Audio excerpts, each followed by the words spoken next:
الراجل ابو سيد يا اختي حاطط نقره من نقر العيل الصغير حماده ابننا، ما تفهميش ليه يوم يختم النجمه بتاعت الصبح ينادي على الولا. حماده يا حماده. ايوه يا بابا. اصحى يا ولد عشان تروح المدرسه. حاضر يا بابا.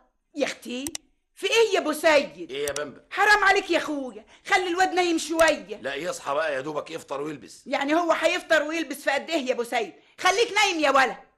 حاضر يا ماما. يا بمبا الساعه بقت 7 والمدرسه بتدخل 8. ده يا اخويا هيقعد سهران طول الليل ويقوم من النجمه كده؟ سهران ايه يا بمبا؟ ده نايم من الساعه 9. قوم يا ولد، يا ولد يا حماده. حاضر يا بابا. خليك نايم يا واد يا حماد. حاضر يا ماما. لكن يا اختي الراجل يعند ويحلف 100 يمين ان الواد حماده يقوم، وانا كمان اعند على عنده واحلف 100 يمين على يمين ان الواد يفضل نايم. طبعا ما هو لازم يسمع كلام امه، امال يا اختي هما بيحطوه ويغربلوه في الغربه ليه ويقولوا له اسمع كلام امك ولا تسمعش كلام ابوك؟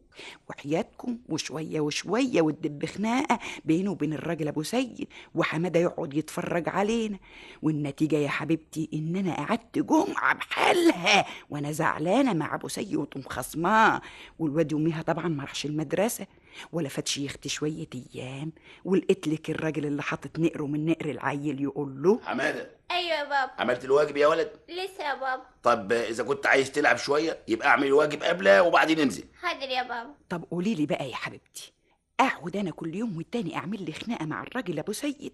قلت لا يا بمبا خليكي عاقله، اسكتي لحد ما ينزل، وحياتكم هو نزل من هنا وانا قلت للواد حماده.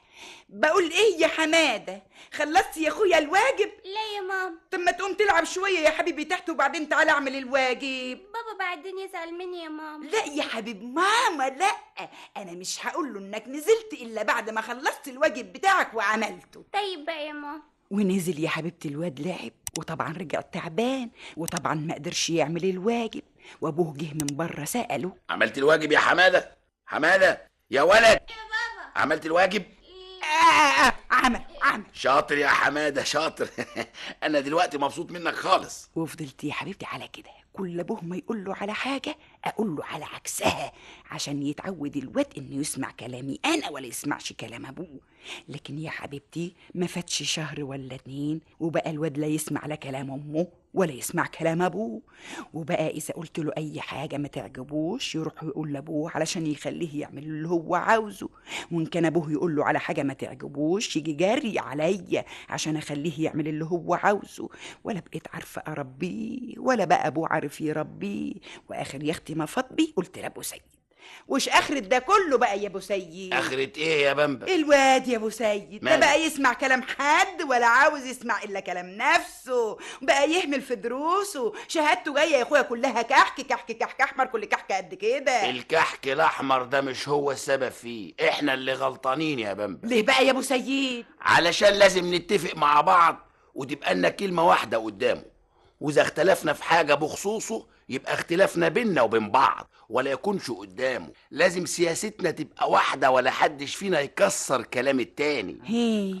يقوم يتعود يحترم كلامنا ويعمل بيه، وبالشكل ده تتصلح اخلاقه وينتظم في دراسته، والكحك الاحمر يتمنع وينجح ويبقى عال ويطلع راجل ينفع نفسه وينفع بلده يا بمبا. وحياتكم وسمعت شرطه وسمعت كلامه وعملت بيه، والواد حاله اتصلح خالص وتقدم في مدرسته، وبقت شهادته تيجي من المدرسة تشرح القلب العليه، وأتابي يا اختي هو ده اللي فيه صالح العيل.